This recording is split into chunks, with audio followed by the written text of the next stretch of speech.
This is Bloomberg Businessweek. Insight from the reporters and editors who bring you America's most trusted business magazine, plus global business, finance, and tech news. The Bloomberg Businessweek podcast with Carol Massar and Tim Stenovec from Bloomberg Radio. Live at Schwab Impact 2023 here in Philadelphia.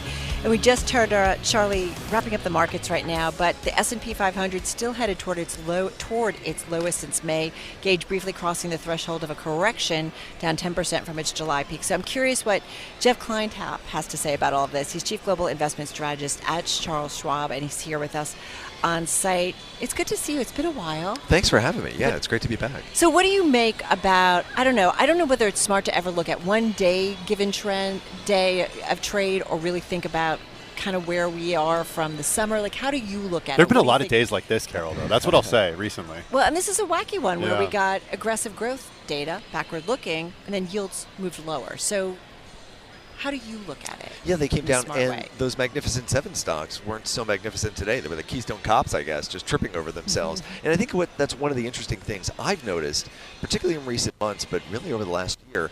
The average international stock is outperforming the average U.S. stock. So if we look at the equal-weighted benchmarks, the equal-weighted EFI index, outperforming the equal-weighted S&P 500. And I think because it doesn't have those Magnificent Seven stocks in it, but also because they're more value-oriented, right? Lower valuations. But interestingly, in the third quarter, what do we get today? We got really strong U.S. economic data. Not true in Europe. Germany's probably in its fourth quarter of negative economic growth. But that's what central banks want to see. And so, we're seeing probably a clearer path to rate cuts overseas than in the U.S. I think that's favoring those equities. All right, so wait a minute, though. So it feels more dire overseas, right, in terms of the economy. Economically. Economically. So it makes sense that those stocks are under more pressure versus what we're seeing in the U.S., no? Well, what I'm saying is they're outperforming on an equal-weighted basis in almost every sector, which is counterintuitive, looking at the economic and earnings picture, but they're undervalued and I think looking forward to rate cuts next year. Outperforming undervalued. So essentially they're ahead of us when it comes to rate cuts from their own central banks, and perhaps that's why we're seeing, in your opinion, opportunity there? Yeah, I think so. I think that's where I want to be focused for next year. And there are a couple different reasons. One, valuations. They're braced for a more difficult environment. I really do think we're going to see a turn down in the job environment. There's so many leading indicators of a softening in the labor market. I think we're starting to beginning to see that. And I don't think the U.S. markets are as well positioned for that than overseas. We did just hear from Mark Bitzer, the CEO of Whirlpool, who said, we're not at the same place we were when it comes to employees over the last 2 years. I mean, raises aren't the same. Right. It's not as difficult to get them as they've been. But still, I mean, look at, Jeff, the data that we get each week when it comes to the jobs market, and then each month. We're still adding more than 200,000 jobs a month in the U.S. Yeah, it's interesting. I think there's a bit of a lag, and what we're seeing is, credit conditions tightening, banks are tightening lending standards. We're hearing more from CEOs that we moved out of a labor shortage environment to maybe a labor glut. Maybe that's overstated. I haven't heard about a glut yet. But they've talked more about just tracking the number of mentions of layoffs or headcount reductions or euphemisms for layoffs versus those for hiring in recent quarters has really started to pick up, and we're now seeing more layoff announcements than hiring discussions or talking about jobs being difficult to fill. I think that's the start of a turn here that we may see towards the end of the quarter. I will say our Bloomberg economics team, I was just looking through my notes, the surge in continuing unemployment insurance claims indicates workers are finding it increasingly difficult to find new jobs. So if you start to parse through, as just the CEO of Whirlpool said, go below the headlines, you start to see some weak points. All right, so, okay. So I want to go back to international. So if they are outperforming, even though their economy is underperforming, are investors there already factoring good news or good news to come at some point? Because they're starting to kind of trade on what their expectations of kind of where things go. I'm trying to get an idea of as being a forward-looking market. Yeah, that's a good way to put it. Rampant pessimism in Europe. We've got a war, recession, beginning to turn around, some signs of improvement. Some of it tied to China's economic growth, actually showing some signs of improving. I like to watch air pollution in China. That's been on the rise for a couple of months now. That's depressing, but that's like a good news for you. No, it's good news. I'm just going to throw that out there. It's like a hedge fund, right? Like what the different metrics you watch, yeah. But sort of the Magnificent Four in Europe are luxury goods stocks, and they benefit from a stronger Chinese consumer, so they're already starting to price in that turn as well. But we've had a mixed bag with some of the luxury guys. We have. I mean, I think it's early to count on that, but I think they're beginning to price in a better 2024. So you're saying if you have new money to put to work, you would go to Europe? I would. You would go to Europe. Yeah. And so what's your exposure to the U.S.? Like, how much have you scaled back? I'm assuming you would still suggest some position to the United States. Look, people or ask are you saying me no? what the right allocation is Yeah. to international versus U.S., and I'm just saying more international than you have now. It's been 15 years. It's probably time to reconsider that and rebalance back into it. So I think almost any exposure is going to benefit a portfolio. Okay. That's interesting because, sorry, go ahead, Carol. Well, but then I want to get an idea of, like, what would you say in terms of the U.S. exposure? You know, I worry a little bit more about the very narrow U.S. market. So I think if you can get away from those, the 30% of the market, the Magnificent Seven, I think the market's looking better. Yeah. But I would favor energy and financials in the U.S., which are where you can find the more attractive values and the stronger cash flow, which I think is going to be king in 2024. All right, so you're not going to say 30% U.S. I mean, I think it's I know for it's everyone. all individual, but I'm just trying to get an idea of how aggressive you are saying Europe versus, or outside U.S. versus U.S. I mean, I think you could look at it in the way you might look at the all country world index, right? Yeah. Which is like 60% U.S. and 40% international. I don't think that's a bad allocation. Okay. What would you say to someone who would push back on you and say, wait a second, if you look at the stocks in the S&P 500... I believe they say, wait a second. Wait a second. So many of the stocks in the S&P 500 have huge exposure internationally. I mean, especially those big, big ones like Apple. You know, the majority of its revenue comes from outside of the U.S., for example. There are huge international companies that have a lot of U.S. revenue. So I think what it really comes down to is where is the investor base? For example, Nestle, I think, is the second largest stock in the EFI index. Compare that to Coca-Cola. They sell beverages and snacks to literally the same people around the world. Their revenue growth is almost exactly the same every year, but one trades 3 or 4 multiple points above the other. Coca-Cola. Why? Because 80% of Coke's investors are U.S.-based. About 80% of Nestle's investors are European-based. And again, recession, war, their pessimism is giving you a cheaper valuation. I think those converge. It's an opportunity, you're saying. Okay. How confident do you feel about making calls right now? Well, Because you even have like the Federal Reserve, you have Jay Powell talk about, listen, there's multiple, the idea in terms of what kind of scenarios could come, why, I forget how he said it, but there's a lot out there in terms of how we could move from here globally in markets and in the economy. Obviously, his focus is on the U.S. So I think the thinking was like, all right, so how confident does he feel about making forecasts? How confident do you feel at this point? I think that benefits a broader allocation rather than a concentrated one. Okay. Right? When you're super confident in an outcome, you can concentrate. I think now broader global asset allocation makes even more sense in a more uncertain world. Yeah. When's the last time you made that kind of call? Oh gosh, so we liked international in the 2000s, right? Yeah. In the 2010s, It's a long time. we were in a different cycle where interest rates were so low, borrowing was so cheap. Now you want cash-rich companies. You're going to find more of those overseas. China. You like China too?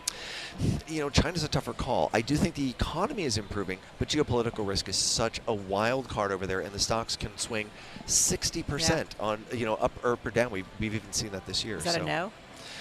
I'm more confident in developed markets than emerging. Come on, Jeff. Okay, well, here's the developed market that's close to home, the U.S. Are we headed into a recession, or are we in a recession already? I think we are in a cardboard box recession. Manufacturing and trade are in a recession, things we put in a box. If you can't put it in a box, it's not in a recession. I live 3 miles from Walt Disney World. There's no recession at Space Mountain right now. And so I'm a little worried that services slide into a recession and meet where manufacturing is rather than a rapid rebound in manufacturing. So I'm on a watch for that next year. Jeff, what do you think? We've got 30 seconds left. What every investor should be asking themselves at this point, now? I think asking themselves about their allocation international. I'm going to come back to this because when international is in favor, it tends to outperform 500-600 basis points a year. That's important to stay on track to your financial goals. I have to say, when I started, I felt like we used to talk about international investing so much more, and our global investing, including the whatever, but it's just interesting how it's gone kind of to the wayside.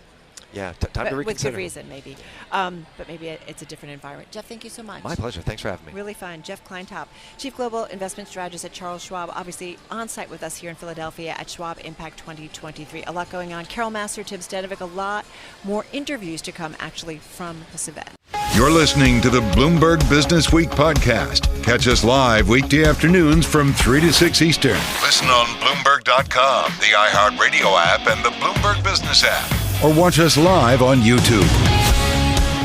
So much going on in the market environment, and we've got a great guest. Chloe Berry is Managing Director and Head of the Infrastructure Income Strategy over at Brookfield Asset Management, a firm very well known to our audience, of course, run by Bruce Flatt, and she joins us here at Schwab Impact. Welcome. So nice to have you. Thank you. It's great to be here. Tell us about your world and how you think about the environment that's out there in a day where, we get a hot GDP report and yet yields go down. Things don't always make sense, and we're trying to read the tea leaves. So tell us how you guys see it.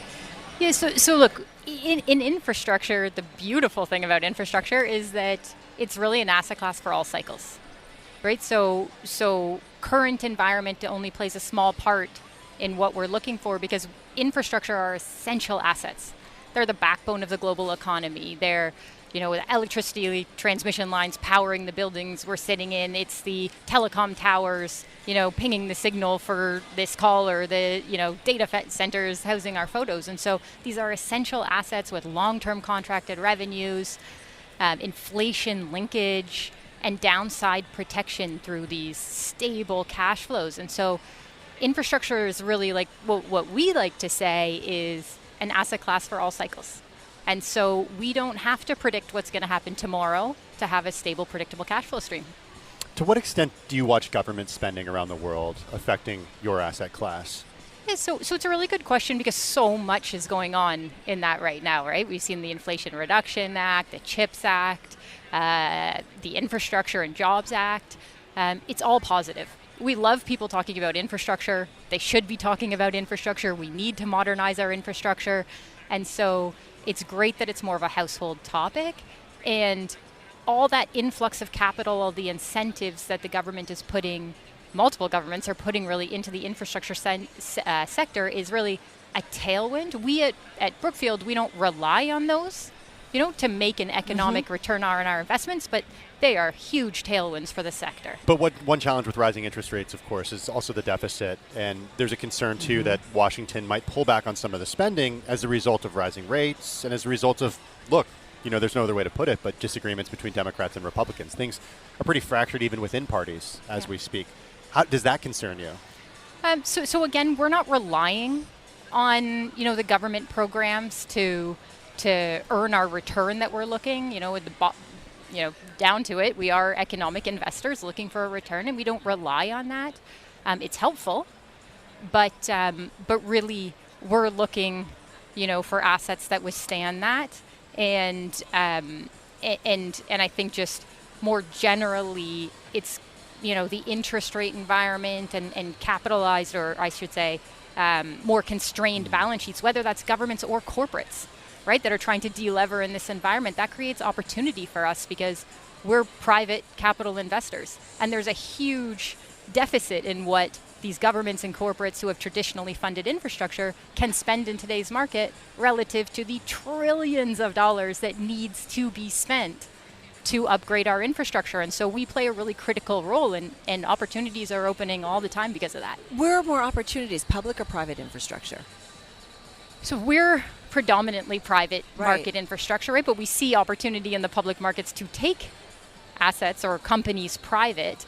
What that really allows us to do is take a longer term view on the asset, right? We're not subject to the whim of the market and the shareholders on any one day, or what is the sentiment of that day. We can drive value and really long-term compounded growth over significant periods of time, instead of making decisions based on really what's on vogue today. Well, and I do wonder what expands or reduces maybe the expected timeline for returns for your investors, right? You guys do these massive fundraisers, and I think is it $100 billion, 2023, your goal? Is it going to happen?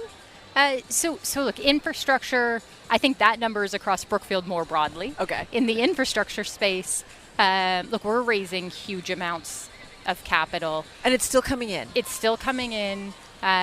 Look, capital is more constrained than it has been in the past, but infrastructure assets are what people are looking for today. Inflation linkage, right? So topical. Maybe we've peaked on inflation, but it's still high. Right. Right? Interest rate protection. Rates all the higher for longer, all that sentiment. These are assets that can be financed with long-term fixed rate debt. And so the assets are protected from that interest rate environment. And when we buy new assets, we're pricing that in to the assets that we're buying. What would you say, Chloe, are the most interesting assets out there when it comes to infrastructure investing that you guys are just really keen on? You're known for, certain trends and plays, but what is it in particular? So we like to talk about what we call the 3 Ds. And this is decarbonization, deglobalization, and digitalization.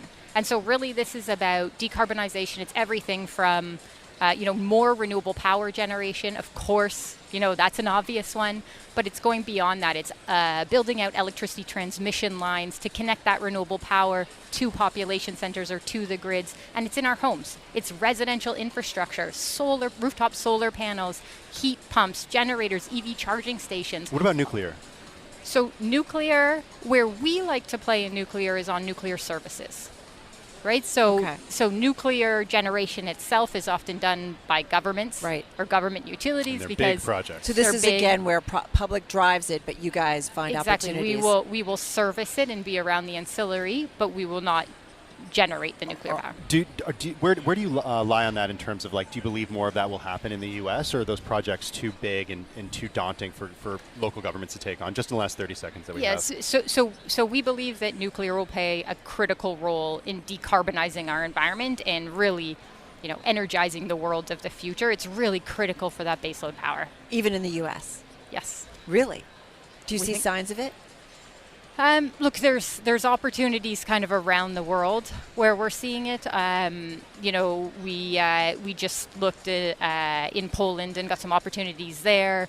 Geopolitical concerns around the world, that's really driving, onshoring of critical industries and energy security. And so, could it happen? Yeah, I think so. Really interesting. Chloe, thank you so we much. We love infrastructure. Come back. So do we. Come back in New York. Come back and join us. We do love it, infrastructure. Chloe Berry, she's Managing Director and Head of the Infrastructure Income Strategy over at Brookfield Asset Management, joining us here live in Philadelphia at Schwab Impact 2023. You're listening to the Bloomberg Businessweek podcast. Catch us live weekday afternoons from 3 to 6 Eastern on Bloomberg Radio, the Bloomberg Business app, and YouTube. You can also listen live on Amazon Alexa from our flagship New York station. Just say, Alexa, play Bloomberg 1130. Earnings certainly front and center right now, especially in the blackout period as we wait for the next Fed meeting. Having said that, one of the things we continue to talk about here at Schwab Impact 2023 is all about the fixed income market. Higher for longer rate environment. We heard Janet Yellen, former Fed official, head of the Fed, obviously, U.S. Treasury Secretary, making some comments. Well, it continues to be top of mind for investors. And what's interesting is Schwab has actually done, Schwab Asset Management, a survey specifically on ETFs. They do it an annually survey, and it's called ETFs and Beyond. So we want to bring in David Botset to talk about it. He's head of equity product management at Schwab Asset Management with us in Philadelphia. I'm stumbling through because I want to get to you. There's a lot going on. This is our world, so forgive. We're going to watch earnings and bring them to our audience, but you guys did do a survey about millennials and ETFs. Tell us about that and what you found. Yes, so this is a survey we've been doing for over a decade. So not only do we get great results this year, but we can compare it to past years. And one of the things we're seeing, you mentioned fixed income, is the increased interest and familiarity with fixed income ETFs. And millennials in particular using more fixed income in their portfolios than what we're seeing from Gen X or baby boomers. I mean, is there anything hotter out there right now than TLT? There isn't. Okay, that's what I thought. Let's just get right to it here. Yeah, even though losses, anyone who's invested in TLT this year has just gotten hammered. They have, but you're really thinking about the future. You mentioned the Fed. Where are they going? Are they stopping? We're on the precipice of perhaps a pause. We're closer to the top. We don't know if it's the top, but I think they're looking at where do I position my portfolio for what comes next. So when the millennials start talking about fixed income, is it just mean that the era is over and that it's time to... Sorry, millennials. You're saying it's peak? I'm saying have we hit the peak? No, I do wonder. How do you guys read and interpret that? When we think about what the millennials have gone through, think about the great financial crisis. Some of the older millennials have hit the tech boom and bust. They've seen what their parents have experienced, and in some cases we believe they're a little bit more conservative with their allocations than what we're seeing with the older generation. They are conservative. It's funny, I was listening to, I think, the team on surveillance, or maybe it was Paul and Matt on markets today, but this whole idea of you have this generation, the millennial generation that came out of the crisis. Yep. That was really rough. They saw maybe the impact on their parents. They saw themselves if they were entering the job market, not easy. And then to see kind of coming out of the pandemic. Do you want me to keep going? Student loan debt has just been crippling for us. You're pretty bummed out, right? Yeah, then you try to buy your first house and then mortgage rates at 8%. Well, things have been pretty great. But let's look at the flip side. Suddenly, income is part of fixed income investing again. So we're out of a zero interest rate environment. You're looking at duration, intermediate term, 5-6%, depending on where you're going. So it's a much more attractive opportunity in your portfolio today than it was 2 years ago. Okay. There's a glass is always half full approach. I like always that. do wonder what you guys do with these studies, and we've been talking to many members of the Schwab investment team, who are looking at the markets and trying to figure out what goes next. Jeff Kleintop talking about overseas, non-U.S. Maybe it's time to start looking at it. So does it mean that in terms of the thinking and strategy, this whole idea of fixed income, right, that it is going to be a strategy that sticks around a lot longer than everybody maybe anticipated? Absolutely. So from an asset management standpoint, for Schwab Asset Management, we use this type of data to inform the type of things we want to bring to market. Right. Earlier this year, we launched the Schwab High Yield ETF. And recently, we reduced the expense ratio to 3 basis points for that product, responding to client needs. Does it just go to zero eventually? I don't think it goes to zero. Is there a race to zero? I think we're getting very close to the bottom, right? There's always going to be costs that we're going to need to be able to cover for the product, and we're going to need to have an expense ratio that's going to cover those costs. But that makes it tough, right? You have to be very careful in terms of the pricing. You have to be very careful, and you've got to price at a level that you're expecting a certain asset level to get to. One of the things that we keep hearing too, and I feel like we heard it for a while, David, and then I felt like it went away, but this whole idea of personalization in terms of portfolios. Did stuff come out of the survey on that as well? Yes, it has greatly. So that's one of the questions we ask is about personalization. And when we think about the personalization, we think about it in a couple different ways. One is what type of ETFs investors are using. So using things like thematic ETFs to get exposure to specific areas of the market where they may not want to take the individual stock risk of an Amazon, a Ford, an Intel, right? But they want exposure to that industry very narrowly within their portfolio. So thematic is a play. Other things like ESG is playing forward as well. Is ESG as attractive or interesting to millennials or others at this point? Yeah, I think the reckoning, and we all keep talking Yes. about where people want to really kind of understand what exactly is ESG, so that when I invest, what is it really doing? Well, I think that's one thing the industry continues to be challenged with. Everybody defines it in a different way. If we had a common nomenclature that everybody could get behind, it would be much easier. Does money back off because as a result? I don't think so. It's also performance. I think is. when it was a cheap money environment, everything seemed to do well. It did. But you still look at that differentiation by demographics. The younger generation continually looks at that opportunity, and they want to be closer to investing as their values. How long do you think we're going to be in a high rate environment? Oh, boy. If he knew, he would not be talking to us Yes, right he would. now. He would still be hanging out with us. We're cool.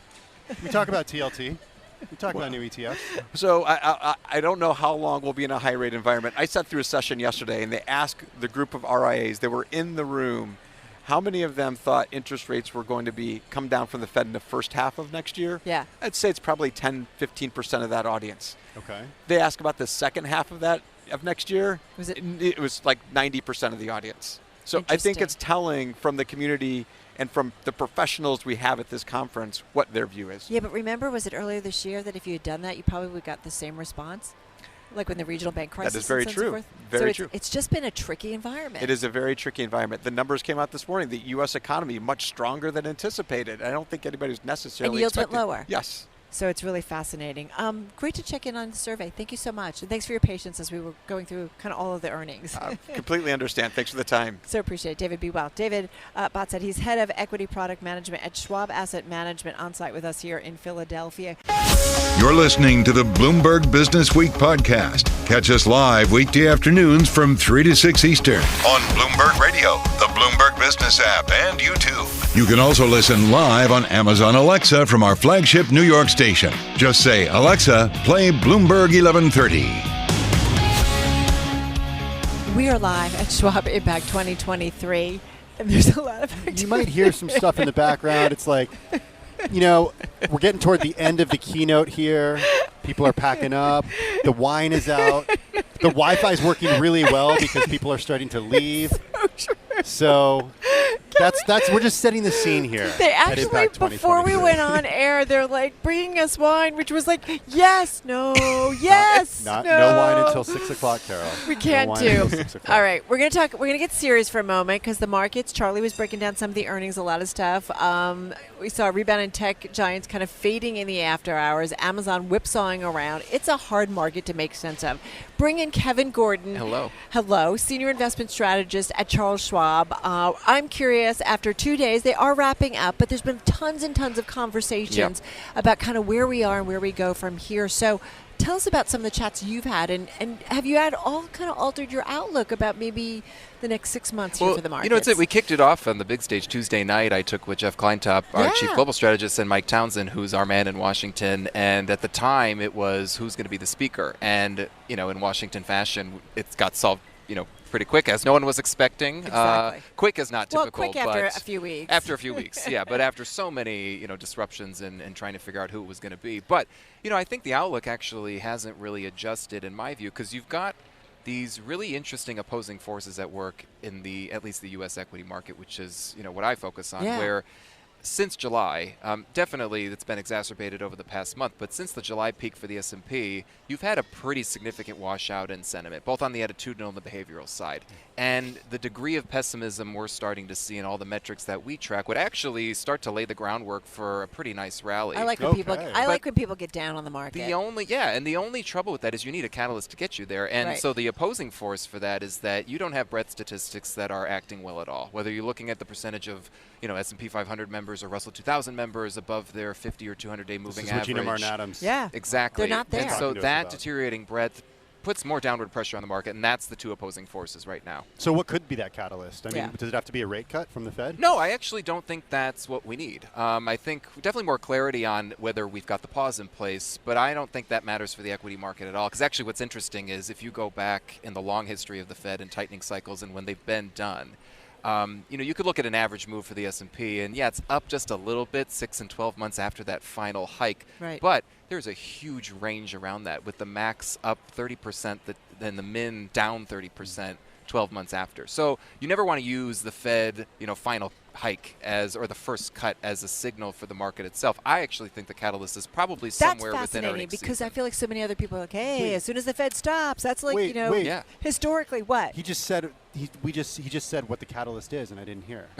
Well, it's somewhere in earnings season. But to Carol's point, I will say, you know, what's interesting is I keep hearing this narrative where, well, as soon as the Fed is done, we're off to the races. That's not the case, as history would show. And history is actually consistent in saying that every single time is different. And what I mean by that is, if, you know, we got used to in this kind of great moderation era, you know, sort of post-2000s, early 2000s, in those tightening cycles from start to finish, what was normal for the U.S. equity market was from, you know, the first hike to the last hike, stocks went up the entire time. It wasn't until after where you really started to see the long and variable lags kick in, and then the market was looking ahead, and that's when you turned over into a bear market. So what kind of confused this whole situation was that we had a bear market last year as the Fed was aggressively tightening. That was not normal for the past decade or so. I feel like we've had a market that is at points looking ahead, and then all of a sudden kind of smacked down. And, you know, I think looking ahead actually, and what's interesting is that everything has sort of been masked by the Super 7 that we all know now have been doing so well this year. But actually, if you just peel that market, you know, onion layer back just one bit, right, I think under the surface, the market's telling almost the same story as the economy. Because our view, and, you know, I work for Liz Ann Saunders, our chief investment strategist, and what we've been thinking about and how we've been explaining the economy for the past year and a half is that we've been suffering from rolling recessions. Different parts of the economy have been deep in recession, like housing, housing-related consumer goods, while you've had the offsetting strength from services and labor. And that's actually kind of what the market's telling you, too, where if you take out the big players, the sort of beneficiaries of rates even going up because they're earning more on their cash than they have to owe on their debt, when you take all that away, S&P equal weighted is, you know, down year to date. Russell 2000 is now retesting its lows from last summer, breaking through those. So that is more consistent with the economic message in my mind. So, U.S. market, what's your advice to investors? You know, we've been a lot more getting away, at least in this environment, from kind of your traditional sector focus and to factor focus, you know, investing, where I'll give an example. Right now, the biggest worry for the economy, arguably, aside from everything going on geopolitically, but if we want to look domestically, is the interest environment, the interest expense environment, where rates are going, what companies have termed out their debt and don't have to suffer from it as much. And I think actually one of the reasons that energy has been the outperformer since the July peak in the market is not only because of oil prices, but is also because it has a high and rising interest coverage ratio, and it actually scores pretty well on some of those profitability metrics. So you can screen for that metric or that factor and find it in any sector. So is that your only factor that you're No, not the only one. No, anything quality profitability based. So Okay. looking at forward profit margins, what the expectations are for companies, also trailing profit margins to show that they actually have some strength. But I would also add in there, and back to my comment earlier about earnings season kind of being the little gem or the little catalyst, is revenue growth. For all the cheering in the second quarter when we had an earnings beat rate that went up closer to 80%, you had a revenue beat rate that was still trending down, and you actually had almost no revenue growth for the entire market. And in inflation-adjusted terms, it was down for the third quarter. Not good. Yeah, so I think that's going to be the thing to watch for, because if you have revenue growth that's continuing to slow, but you have earnings growth that keeps rising, that just means you're aggressively cutting costs, and you can't cost cut your way to glory. So I think you need to show actual We've demand seen that movie coming back before. on. Right. So your colleague Jeff Kleintop was on with us a little earlier, Yes. and he was very bullish on European equities and said he wouldn't give us a target, but he basically said, if you have in your portfolio, you need to increase your allocation to European. Do you guys duke it out because you're the U.S. guy? No, this is our, not just, Do you broader agree Schwab, with that, though? I think that it's a time to Are you consider. like, Jeff, you're wrong. No, definitely not. I think the world of Jeff, no pun intended. I think he is, he's right about this aspect, and I would weave in our colleague Kathy Jones on the fixed income she side was on too. with us yesterday. Because you have to think about where we're at across the spectrum of asset classes for fixed income now. I would actually just point to fixed income almost as a way of playing defense as an equity investor, because you have an income in fixed income again, and at a time when risk reward for equities still doesn't look as good from a valuation perspective. All the valuation metrics we track for the market here are still relatively expensive. Even with all of the sell-off that we've seen in the past few months, you're still looking pretty expensive. So I just think international, yes, when we go through something like dual cycles, what we call dual cycles, where you've got some form of recession, some form of a bear market, which we did have last year, and arguably we're still in that process, it tends to usher in new leadership. It's not this instant, turn the switch and then you go into new, sort of new leadership. But I think you need to start considering that, because ex-US fixed income have been shunned by a lot of investors, and for some investors in the younger generation, these yields are sort of a new thing. Let's be honest, for you and me. Hey, well, no, it's fine. It's fine. But you make I this, wasn't gonna but go Carol, you make this point all the time, Carol, with people who I'm trying to dig myself I'm out sorry, of a hole I need here. a new host. I'm trying to dig myself out of a hole. Kevin, are you available? But the truth I'm is, here. But you make the point all the time, Carol, that there are many people on Wall Street. There's an entire generation of people on Wall Street. Well, not just people in the financial media, and people who talk to media, but there's an entire generation of people on Wall Street that have not seen a market like this, that have not seen rates like Perspective. this. I was listening to Matt Miller and Paul Sweeney on air, and Paul just got a mortgage, and it was, I think, 6% or something, or 4%, I don't know, 4-6%, and he was like, "That's pretty good, though. That's pretty good. That's pretty good. And that, Pretty he was, good. he was It's not complaining. 8%, right. This was a few months ago. He was like complaining, and then he's like, "No, I actually feel pretty good about it right now." Yeah. So it's like perspective. Best investment thought right now, idea, 30 seconds. Don't get caught trying to time the market. And I say that not as just general advice, but because last year at the October low, a lot of people are comparing this most recent action today with the October low we saw last year in the S&P, and we've just passed the anniversary of it. So what I would say is pay attention to Brett's statistics, the fact that we're a year off of a major market low, and you are not seeing any action under the surface that you would tend to see in the year after a major market low, whether it's a recessionary or a non-recessionary bear. I want to say it's different this time around. I know I'm going to get in trouble, No, but hey, but it you got just, to respect it if It it might is. be. it's like, I don't know. Did you ever live through a pandemic before and come I out of did. it? The only thing I'll say is that take a look at bank stocks and small caps. They're never looking like this after a year you've made off a low. I will say that. Interesting thoughts. This was fun. Thank Thanks you so much, guys. Thanks for coming. We got to run. Kevin Gordon, Senior Investment Strategist at Charles Schwab, right here at Schwab Impact 2023.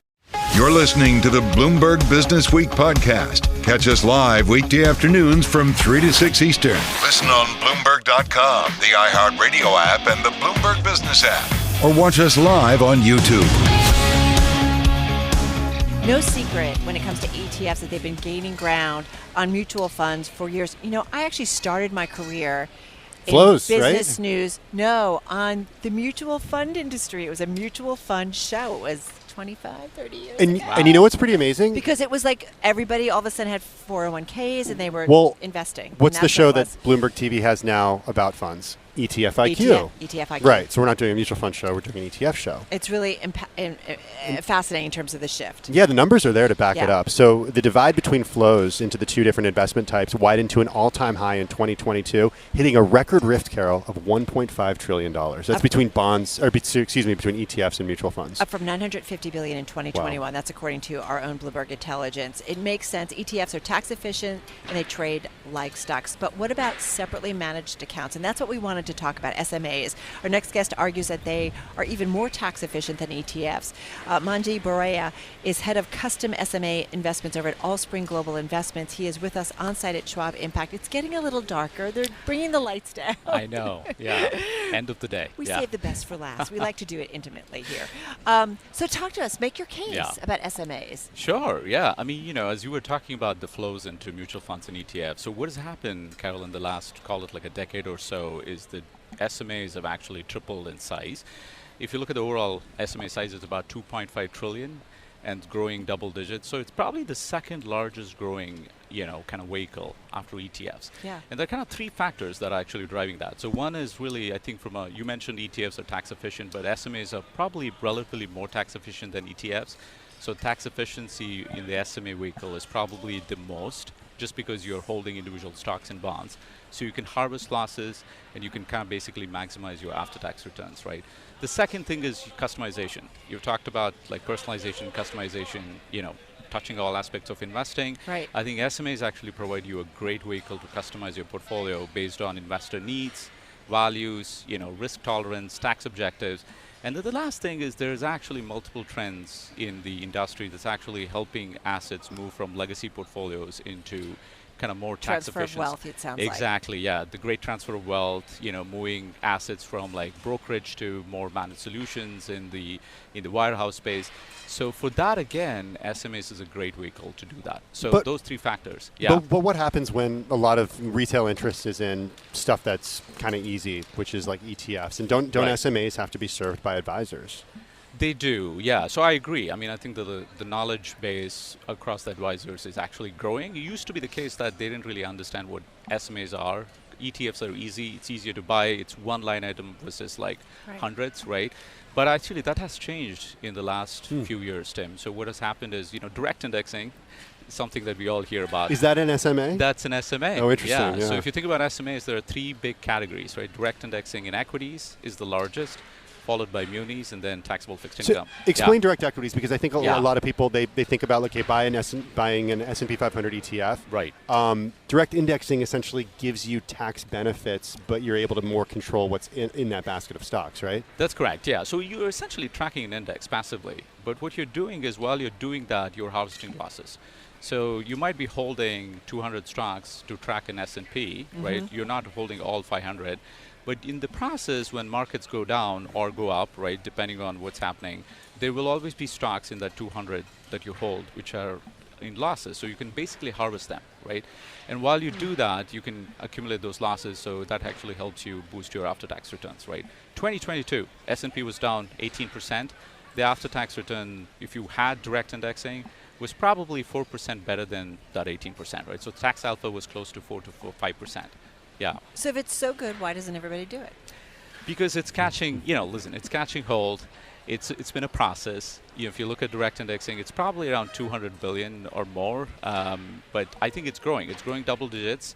And to me, I think custom SMAs leading with direct indexing is the future, right? That's where the direction of travel is. So I do think that it's going to pick up. But if you look at the advisors, there are 300,000 advisors in U.S. Yeah. I would say about 40% of them have actually embraced direct indexing or heard of direct indexing. So there are 60% of them, they don't know what direct indexing is. So there's a huge education piece, right? So I think that's really where the opportunity set is. But is it something you could do through your 401k? You could potentially, yes, but it has to be. If it's part of the plan. If it is part of the plan, but it has to be a separately managed account, meaning you have to, I believe some of them do. They actually Because I'm just thinking that there's yeah. so much in terms of retirement assets. And Right. if you really Right. want to impact Right. an investment trend, or if it makes Right. sense, I feel like it eventually finds its way into 401k plans. And I guess that's my question. Potentially, actually, if you think about the taxable investors. And you can tell me, oh, that's a really super stupid question, Massar. I don't know. I haven't seen that yet, but it is Do you know what possible. I'm saying? That yeah, eventually yeah. the trends find their way there. It's definitely feasible. I haven't seen it yet, but it's feasible. It Okay. can definitely get into the 401ks. Is Yeah. it always a passive strategy? Direct indexing is, but if you look at other parts of SMAs, right? So like, fixed income SMAs, they're actively managed. Some of them are. Like if it's a ladder, right, Yeah. you can actively manage that. So you do have passive and active SMAs. Direct indexing happens to Okay. be a passive SMA. Yeah. Okay, what if somebody's Right. listening to this and they're saying, wait a second, Right. what is the difference between this and a mutual fund or this and an ETF? Yeah. Right. So in an ETF, you're essentially holding, a share class of a fund that, that actually holds the individual stocks or bonds, right?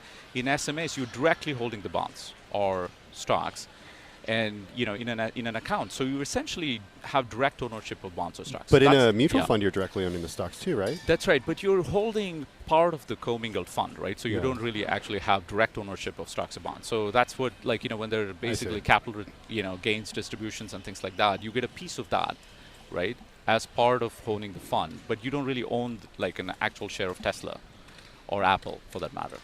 What's been the biggest question you've gotten about SMAs at this event? We've just got about 30 seconds left. Yeah, I think the thing people want to know is really what the direction of travel is, right? So I do believe personalization and privates are the two trends that are actually impacting retail SMAs.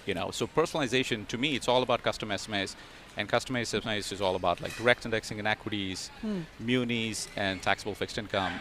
I think that's really what the direction of travel is. So people want to know where that's heading, right? So to me, I think the growth is pretty obvious. Well, you're magical because you got the lights back on for us. Although we just lost these lights. Yeah.